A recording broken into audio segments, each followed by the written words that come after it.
Centre میں واقع ہے۔ ابراہیم علیہ السلام وہاں تشریف لائے۔ اس وقت کوئی آبادی نہیں تھی، کسی کا گھر نہیں تھا، کوئی مکان نہیں۔ خانہ کعبہ پرانی شکل میں جو فرشتوں کا بنایا ہوا، آدم علیہ السلام کا بنایا ہوا، نوح علیہ السلام کا بنایا ہوا مٹی کی شکل میں موجود تھا۔ ابراہیم علیہ السلام وہاں پر اپنی بیوی اور اپنے بیٹے کو ایک چھوٹا سا گھر بنا کر دے دیتے ہیں، بغیر چھت کا مکان تھا۔ پھر اس کے بعد وہ وہاں سے چلے گئے، پھر دوبارہ آتے رہے جاتے رہے۔ اسماعیل علیہ السلام کی عمر جب سن بلوغت کو پہنچی تو ابراہیم علیہ السلام کو حکم ہوا کہ اس خانہ کعبہ کی تعمیر کی جائے۔ تو ابراہیم علیہ السلام نے اپنے بیٹے حضرت اسماعیل علیہ السلام کے ساتھ مل کر کے خانہ کعبہ کی تعمیر کی۔ آپ کو بانی کعبہ بھی کہا جاتا ہے۔ دو ہی باپ اور بیٹے نے مل کر پورے خانہ کعبہ کی تعمیر کی، اس کی دیواریں اونچی کی، جس کا ذکر قرآن پاک میں بھی موجود ہے۔ اس ایک پتھر پر کھڑے ہو کر کے آپ تعمیر کرتے تھے، جس کو آج مقام ابراہیم کہا جاتا ہے۔ پتھر جیسے جیسے دیواریں بلند ہو جاتا، جب آپ کے اترنے کا وقت ہوتا پتھر نیچے ہو جاتا۔ جب تعمیر مکمل ہو گئی خانہ کعبہ کی تو پھر ابراہیم علیہ السلام نے دعا کی کہ اللہ اس آبادی کو ہری بھری کر دے، شاد و آباد کر دے، اور یہاں رہنے والوں کو ہر قسم کے پھل اور میوہ جات سے تو ان کو رزق عطا فرما۔ آپ کی دعا قبول ہوئی۔ جو بے آباد علاقہ تھا، اب سنیں تاریخ کہاں سے شروع ہو رہی ہے۔ بے آباد علاقہ، کوئی آبادی نہیں تھی۔ ایک قبیلہ آیا جو تجارت کے لیے کہیں کا سفر کر رہا تھا، چونکہ وہاں پر زمزم کا کنواں بھی تھا۔ تاریخ میں آپ کو پتہ ہے حضرت اسماعیل علیہ السلام کی ایڑیوں سے زمزم کا کنواں نکلا، اور وہ پانی کا سوتا چشمہ ایسا تھا کہ کنٹینیو جاری، بلکہ آج تک جاری ہے۔ تو ایک قبیلہ وہاں سے سفر کر رہا تھا جس کو قبیلہ بنو جرہم کہا جاتا ہے۔ وہ وہاں کی خوبصورتی کو دیکھ کر، وہاں کے پانی کی فراوانی کو دیکھ کر وہیں پڑاؤ ڈال لیے اور وہیں رہ گئے، بس گئے۔ یہ پہلا قبیلہ ہے جو مکہ میں آباد ہوا، قبیلہ بنو جرہم۔ پھر حضرت اسماعیل علیہ السلام نے اسی قبیلے کی ایک لڑکی سے شادی بھی فرمائی، اور حضرت اسماعیل علیہ السلام کے گھر میں 12 بیٹے پیدا ہوئے۔ آپ کی اولاد اب بڑھتی گئی۔ عرب سرزمین میں سب سے پہلی یہ نسل ہے، عرب کو آباد کرنے والی پہلی نسل اسماعیل علیہ السلام کی ہے۔ قبیلہ بنو جرہم کے ساتھ آپ آباد ہوئے مکہ مکرمہ میں۔ اب ان کی نسل اتنی بڑھتی گئی کہ اسماعیل علیہ السلام کے بیٹے تھے نابت، ان کے ہاتھ میں خانہ کعبہ کی تولیت آئی۔ خانہ کعبہ کی حفاظت اور اس کی ذمہ داریوں کا یہ سارا انتظام آپ کا تھا۔ چند دنوں کے بعد پھر ایسا ہوا کہ قبیلہ بنو جرہم کے لوگوں نے، جو حضرت اسماعیل علیہ السلام کے سسرال تھے، خانہ کعبہ کی تولیت پر انہوں نے قبضہ کر لیا۔ اسماعیل علیہ السلام کی اولاد نے کوئی بھی ان کے ساتھ جھگڑا نہیں کیا، کسی بھی طرح کا برا برتاؤ نہیں کیا، کیونکہ ننیال کے تھے۔ تو کئی سالوں تک قبیلہ بنو جرہم کا خانہ کعبہ پر قبضہ باقی رہا، لیکن انہوں نے بدعنوانیاں شروع کر دیں۔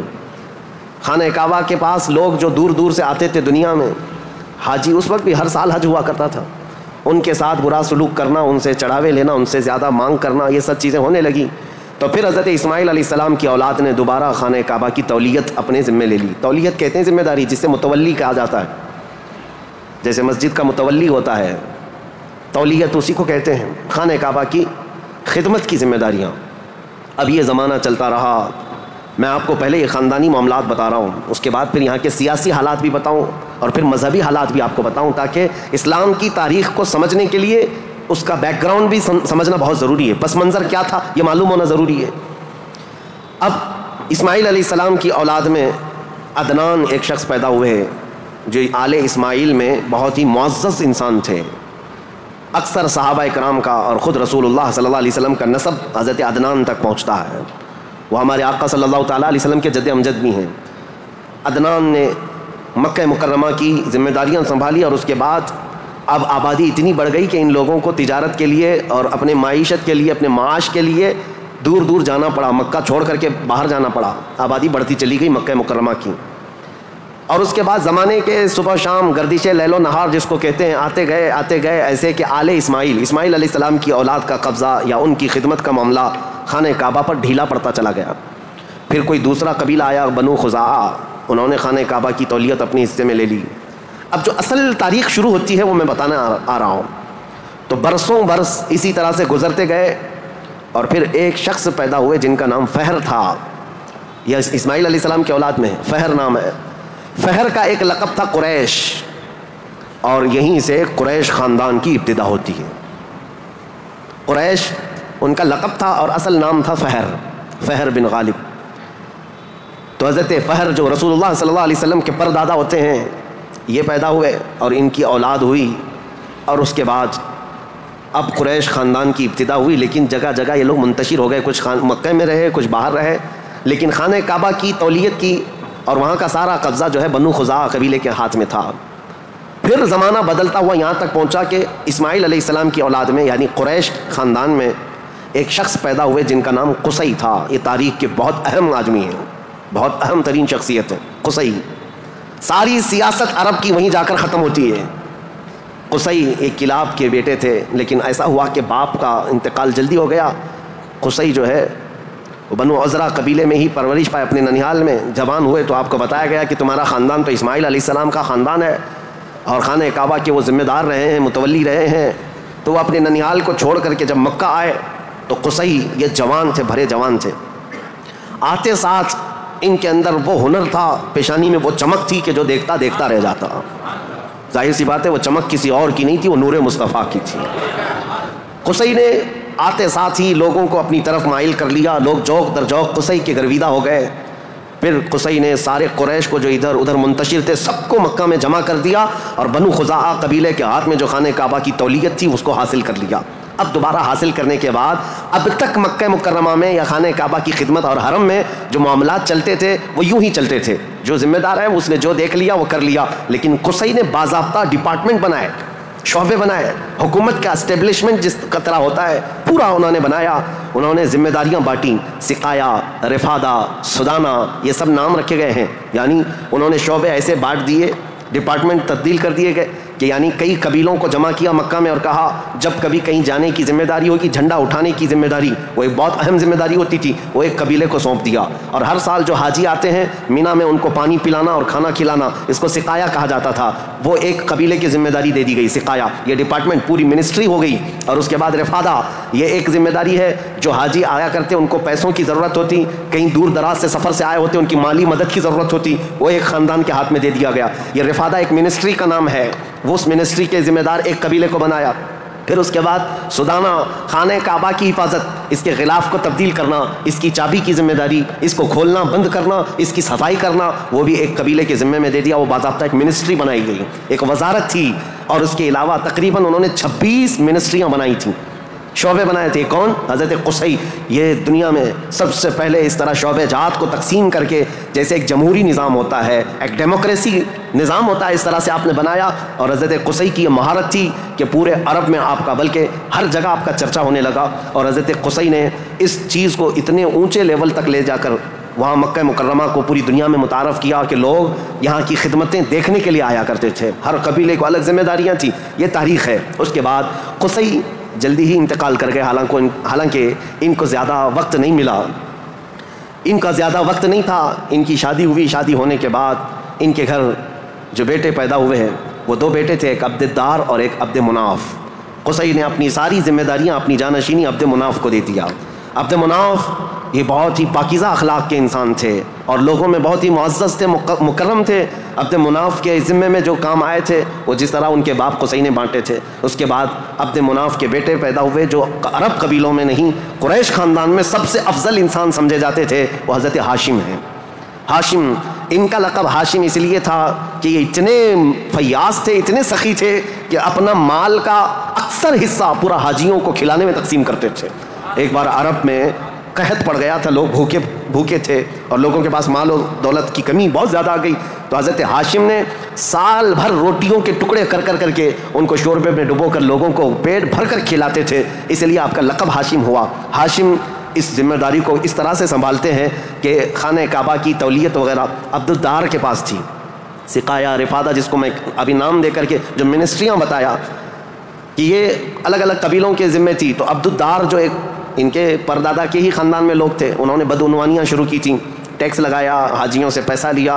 یہ تمام چیزیں ہونے کی وجہ سے حضرت ہاشم نے وہ ذمہ داریاں بھی اپنے ہاتھ میں لے لیں۔ اب قریش خاندان میں حضرت ہاشم کے پاس جو ذمہ داریاں تھیں وہ یہ تھیں کہ آپ رفادہ یعنی حاجیوں کو مالی مدد دینے کے بھی آپ ہی ذمہ دار تھے، سقایا، مینا میں حاجیوں کو پانی پلانے کے ذمہ دار بھی آپ ہی تھے، اور سدانہ، خانہ کعبہ کی چابی اور کلید بردار جو کہتے ہیں وہ بھی ذمہ داریاں آپ نے لے لی تھیں۔ اتنا ہی نہیں، ندوہ ایک وہاں کی ایسی بیٹھک کا نام ہے جو عدالت بھی ہے، پارلیمنٹ بھی ہے، مشورے کی جگہ ہے، جہاں سب کے فیصلے کیے جاتے تھے، وہ بھی حضرت ہاشم کے ذمے میں تھی۔ حضرت ہاشم ان کا بھی معاملہ ایسا ہوا کہ انہوں نے شادی فرمائی اور ان کے ہاں ایک ہی بیٹا پیدا ہوا جن کا نام شیبہ تھا.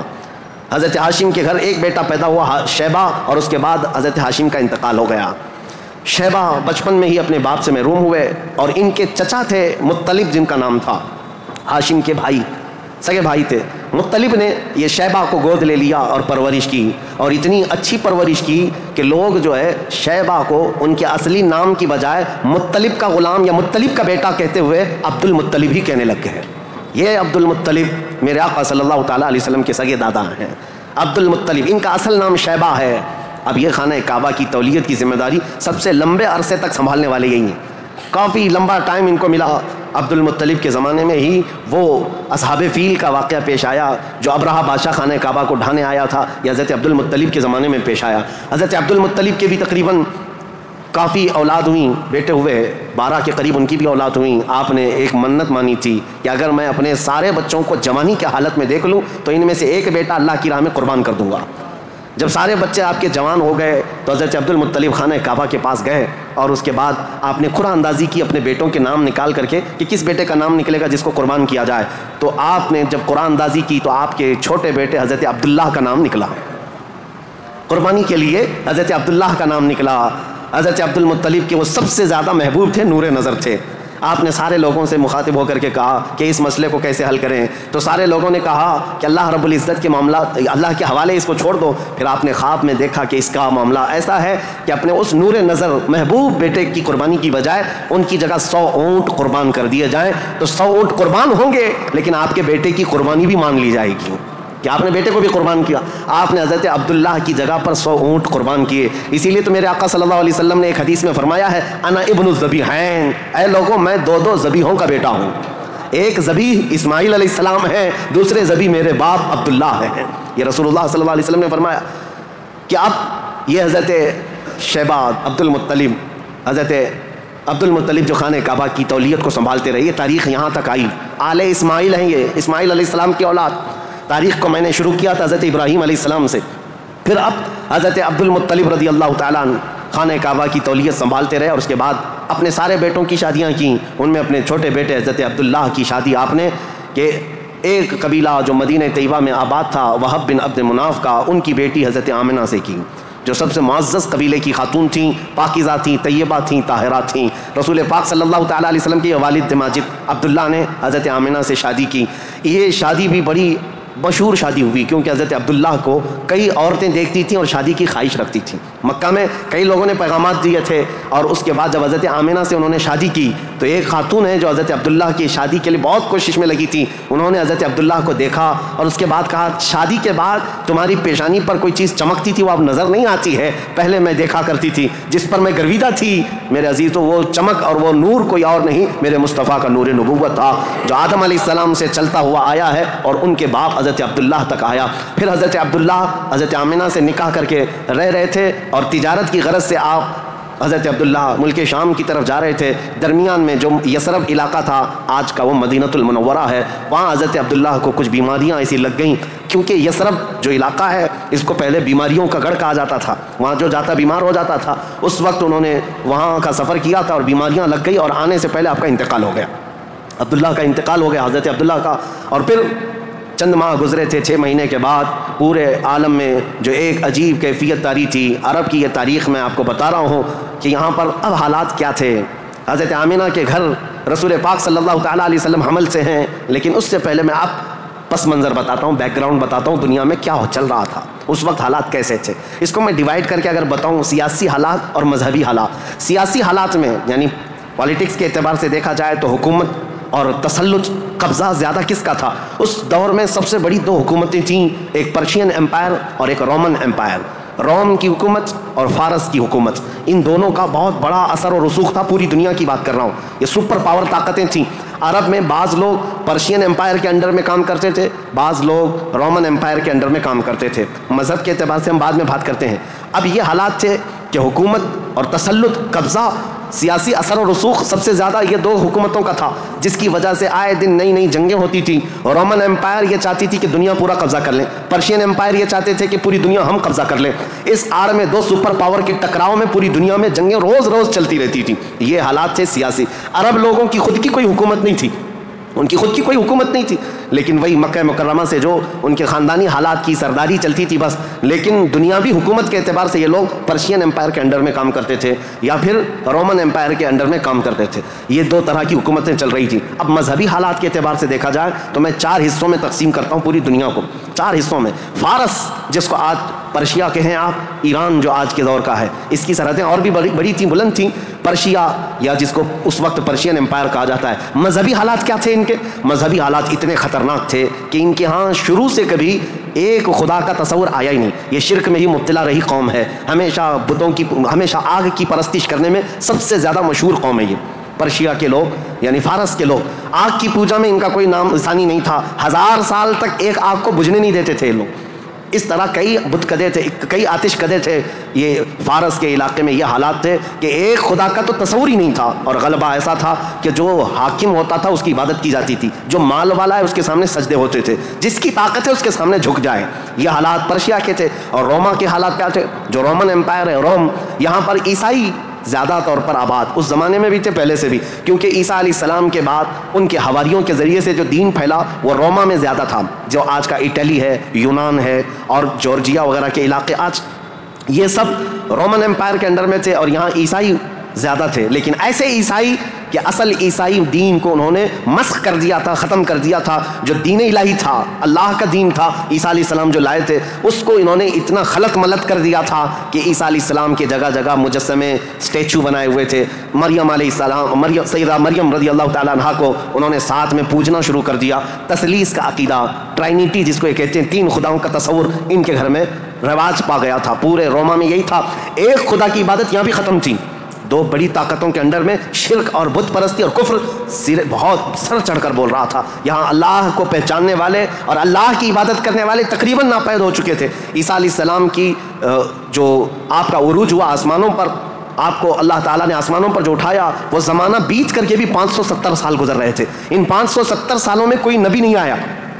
عیسیٰ علیہ السلام کے بعد سے لے کر 570 سال کا زمانہ، اس کو زمانہ فترت کہا جاتا ہے.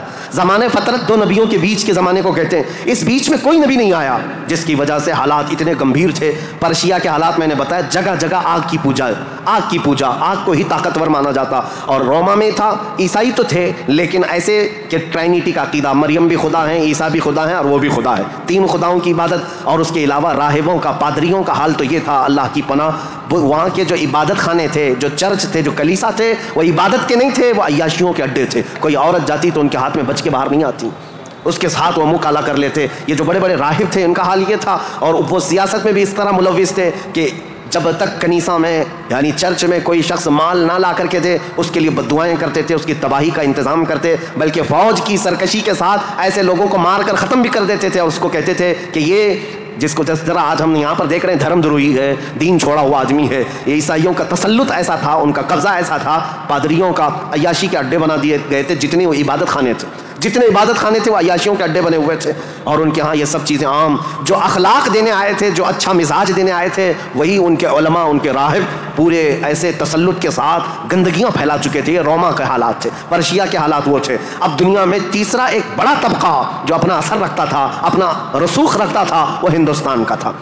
ہندوستان جس کو ہم اکھنڈ بھارت کہیں، یہ ہندوستان، اس کی سیمائیں، اس کی سرحدیں اتنی نہیں تھی جو آج کشمیر سے کنیا کماری تک یا گجرات سے لے کر کے بنگال کی کھاڑیوں تک ہے، بلکہ اس کی سیمائیں ایران کی سرحدوں تک پہنچتی تھی. افغان، پاکستان، بنگلہ دیش، نیپال جو آج ایک الگ الگ ریاستوں میں، الگ الگ ملکوں میں تبدیل ہیں، یہ سب ہندوستان کے علاقے ہوا کرتے تھے. ہند اس وقت کے حالات کیا تھے ہندوستان کے؟ میں اس وقت کی بات کر رہا ہوں، عیسیٰ علیہ السلام کے عروج آسمانی کے 570 سال کے بعد ہندوستان کے حالات بڑے دیگرگوں تھے. کیونکہ یہاں پر بھی شروع سے بت پرستی بہت زیادہ تھی، بہت زیادہ تھی. بلکہ تاریخ نگاروں نے لکھا ہے اس وقت ہندوستان کی آبادی اگر 1 کروڑ تھی تو یہاں کے خدا جو بنائے گئے تھے وہ 2 کروڑ تھے.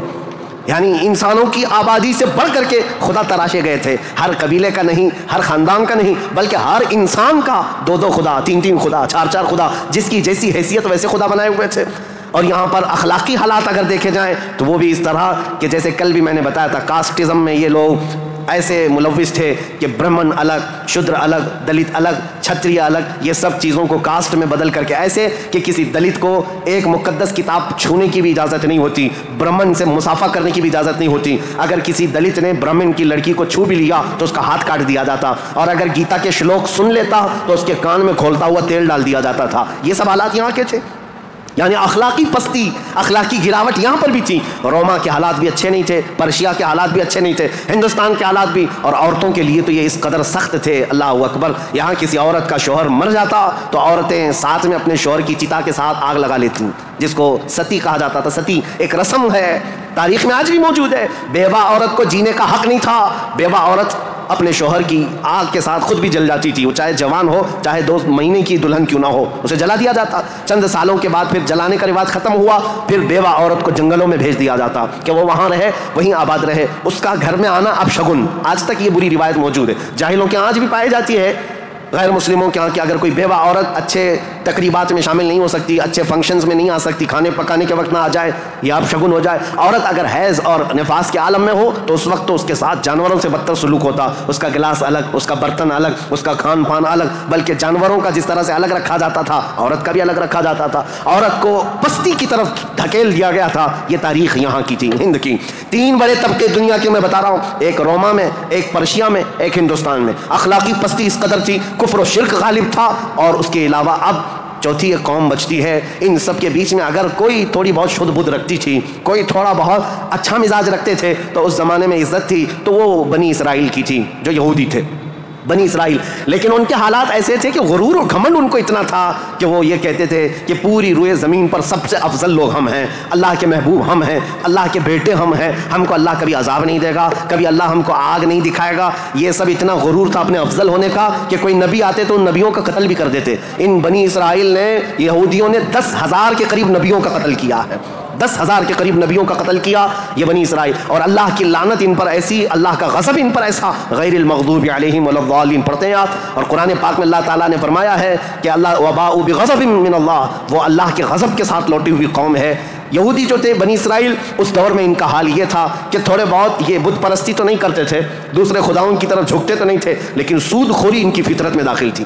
سود اتنا کھاتے تھے کہ کسی بھی غریب کی زندگی تباہ و برباد کر دیتے۔ سود کا نظام سب سے زیادہ یہ یہودیوں کی طرف سے، اور آج بھی پوری دنیا کو کریڈٹ کے پلیٹ فارم پر لا کر کھڑا کرنے والی قوم کوئی اور نہیں، یہ اسرائیلی ہیں، یہ یہودی ہیں۔ پوری دنیا کو کریڈٹ بانٹ کر کے، ان کو قرضہ دے کر کے، ادھار دے کر کے، اس پر نفع لینا، اس پر انٹرسٹ کمانا، یہ یہودی فطرت میں داخل تھا، اور یہ سود کی لعنت ان کے ساتھ آج سے نہیں پہلے سے ہے۔ اس کو حلال سمجھ کر کے کھاتے ہیں، اس کو ترہ امتیاز سمجھتے ہیں، اور یہ سمجھتے ہیں یہ ہماری عقل مندی ہے، ہماری دانائی ہے کہ ہم پوری دنیا کا مال اپنی طرف کھینچ لیتے ہیں، اس کو وہ اپنی عقل مندی سمجھتے ہیں، جبکہ اللہ کا غضب ہے ان کے ساتھ۔ یہ چوتھی قوم تھی جو برائیوں میں ملوث تھی، سود خوری میں ملوث تھی، نبیوں کا قتل، بلکہ کتابوں کو یوں پھینک دیتے، اگر ان کے مزاج کے مطابق کوئی مسئلہ نہیں ملتا تو پھینک دیتے اور کہتے یہ کتاب اللہ کی ہے نہیں، تورات کو نہیں مانتے، تلمود کو نہیں مانتے، جس کو آج اولڈ ٹیسٹمنٹ کہا جاتا ہے، یا بائبل کو نیو ٹیسٹمنٹ، جو انجیل ہوا کرتی، ان کتابوں کو پھینک دیتے۔ ان کے مزاج کے مطابق اگر آیتیں ملتی تو ٹھیک ہے، نہیں تو پھینک دیتے۔ یہ چوتھی قوم تھی۔ اب دنیا کی یہ حالات تھے،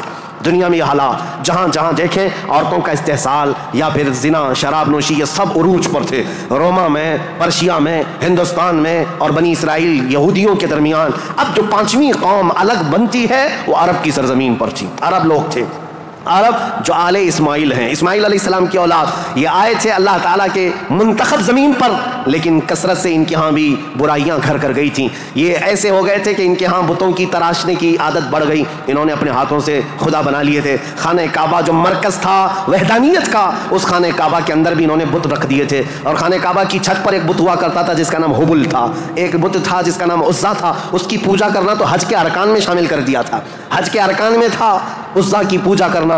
یہ حبل وہاں پر تھا، لات ایک بت کا نام تھا، عزا تھا، منات تھا، یہ سب بتوں کے نام ہیں جو انہوں نے کوئی صفا مروا پر رکھ دیے تھے، کچھ کو خانہ کعبہ کی چھت پر رکھا تھا، کچھ کو دروازے کے اندر رکھا تھا۔ طواف کرتے تھے ان بتوں کے سامنے آ کر کے، ننگے طواف کرتے تھے، بغیر کپڑے کے خانہ کعبہ کا طواف کرتے، ایک ہاتھ آگے اور ایک ہاتھ پیچھے رکھ کر کے، مرد ہو کہ عورتیں ہو، اس طرح سے وہ خانہ کعبہ کا طواف کرتے۔ یہ برائیاں ان کے ہاں بہت اخلاقی پستی میں گرتے چلے آئے، اور اس کے بعد یہ بت پرستی اتنے عروج پر ہو گئی کہ یہ اپنے خداؤں کے چڑھاوے اتنے چڑھاتے تھے، دور دراز سے لوگ آتے تھے تو سال میں ایک مرتبہ ان خداؤں کے نام پر انسانوں کی بلی بھی چڑھتی تھی۔ کوئی جوان منتخب کر لیا جاتا اور وہ خوشی سے تیار ہوتا، اپنی گردن اس کی رکھ دی جاتی، مینا کی وادی میں اس کو ذبح کر دیا جاتا، کاٹ کر کے اس کا خون بتوں کو لگا دیا جاتا، اور یہ کہتے کہ ہم مقرب ہو رہے ہیں، ہم مکرم ہو رہے ہیں، ہم عزت والے ہو رہے ہیں۔ یہ تمام چیزیں تھیں، اور اس کے علاوہ ان کے یہاں شراب بہت زیادہ عام تھی۔ چوری کرنے والے کچھ قبیلے خاص تھے عرب میں، اور ان کا پیشہ ہی تھا راستے پر رکنا اور جاتے آتے قافلوں کو ڈاکہ زنی کرنا اور مال لوٹنا۔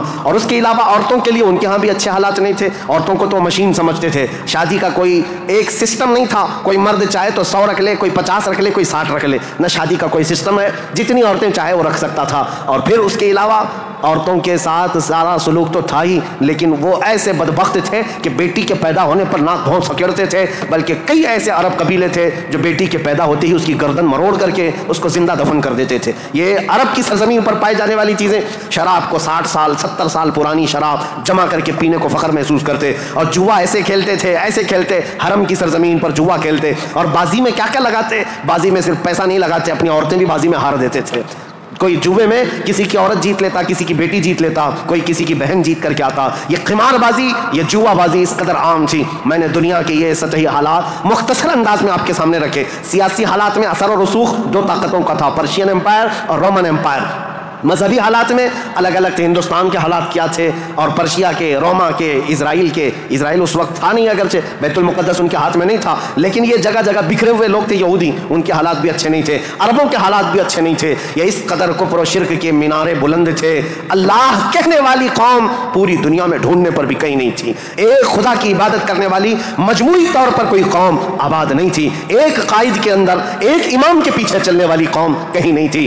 ہر ایک نے اپنے خدا بنائے، کچھ لیڈروں کی پوجا، کچھ حکمرانوں کی عبادت، کچھ جگہ پر ایسے حالات ہندوستان میں تھے کہ اپنے ہی آلہ تناسل کی پوجا کرنے میں، عورتوں کی شرمگاہوں کی پوجا، مردوں کی شرمگاہوں کی پوجا جو آج تک چلی آ رہی ہے۔ یہ اس قدر گرے ہوئے حالات تھے کہ چوہے سے لے کر بلی تک، بلی سے لے کر سانپ بچھو تک کوئی خدا ہونے سے بچ نہیں سکا ان کے ہاتھوں میں، سب خدا بنا لیے۔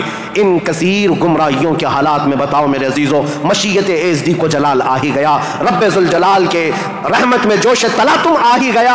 جب حالات اس قدر دیگر کو خراب تھے تو پھر رب ذوالجلال نے اس زمانے فطرت کو ختم کرتے ہوئے عیسیٰ علیہ السلام سے جو زمانہ چل رہا تھا، 570 سال گزر گئے، اللہ نے کوئی نبی نہیں بھیجا۔ حالات جب اس قدر خراب ہو گئے، رب ذوالجلال کی مشیت کو، اس کی رحمت کو جوش آیا، پھر مولا نے مکہ مکرمہ کی سرزمین کو منتخب کیا، اور پھر اللہ نے اس سرزمین کو منتخب کرتے ہوئے عظیم خاندان قریش کو منتخب کیا۔ قریش کے خاندان میں سے اللہ نے بنو ہاشم کو منتخب کیا، بنو ہاشم سے عبد المطلب اور عبداللہ کے گھر کو منتخب کیا، عبداللہ کے گھر سے بی بی آمنہ کے وطن کو منتخب کیا، اور پھر رب ذوالجلال نے تاریخ کی ان کالے اندھیروں کو ہمیشہ کو ختم کرنے کے لیے بی بی آمنہ کے وطن سے 12 ربیع الاول کو نور نبوت کو ظہور فرمایا، نور نبوت کو ظاہر فرمایا۔ تاریخ کا یہ وہ دن ہے جو پوری دنیا کا انقلاب لا چکا تھا، ایسی روشنی لا چکا ہے، ایسی روشنی کہ میں نے تقریر شروع کرنے سے پہلے ہی یہ بات عرض کر دی تھی۔ ایک عرب نے آدمی کا بول بالا کر دیا، خاک کے ذروں کو ہمدوش ثریا کر دیا، خود نہ تھے جو راہ پر اوروں کے ہادی بن گئے، کیا نظر تھی کہ جس نے مردوں کو مسیحا کر دیا۔ یہ سارا نور نبوت کا کمال ہے، یہاں سے تاریخ اسلام کی اب باضابطہ شروعات۔ اس لیے مجھے یہ پس منظر بیان کرنا ضروری تھا، یہ بیک گراؤنڈ بتانا ضروری تھا، سیاسی حالات کیا تھے، مذہبی حالات کیا تھے۔ اب تھوڑا جغرافیائی حالات بھی میں آپ کو بتا دوں، عرب کی لوکیشن کیا ہے۔ عرب کا لوکیشن جو ہے وہ دنیا کے بیچوں بیچ واقع ہے۔ عرب ایسی جگہ پر واقع ہے، اس کا 3 حصہ سمندروں سے ملا ہوا ہے اور ایک حصہ خشکی سے ہے۔ سمندر بھی بڑے بڑے سمندر اس کو گھیرتے ہیں۔ ویسٹ کی طرف قلزم سی جس کو کہتے ہیں بحیرہ قلزم، یہ آباد ہے، اور میڈیٹرین سی جس کو بحیرہ روم کہا جاتا ہے یا بحر متوسط کہتے ہیں، یہ پورا سمندر عرب سے لگتا ہے۔ اور اس کے ایسٹ کی طرف، مشرق کی طرف ہند مہاساگر جس کو کہتے ہیں، انڈین اوشین، یہ آباد ہے۔ اور اس کے علاوہ اس کے جنوب کی طرف بھی انڈین اوشین ہے۔ یہ سمندر پورا گھیرا ہوا ہے عرب۔ اور جو شمال کا حصہ ہے، جو خشکی ہے، یہ ملک شام، یمن اور عدن یعنی اردن تک پھیلا ہوا اس کا حصہ ہے۔ اب اس کی جغرافیائی حالت یہ تھی کہ عرب کے اندر کثرت سے زمین پہاڑیاں رکھتی ہے، آج بھی، اگرچہ مکہ میں انہوں نے کھود کھود کر پہاڑیوں کو ختم کیا ہے، لیکن آپ کو ایک سروے کے مطابق میں بتاؤں، آج کے فی الواقع عرب شریف کے اندر 20 لاکھ پہاڑیاں ہیں،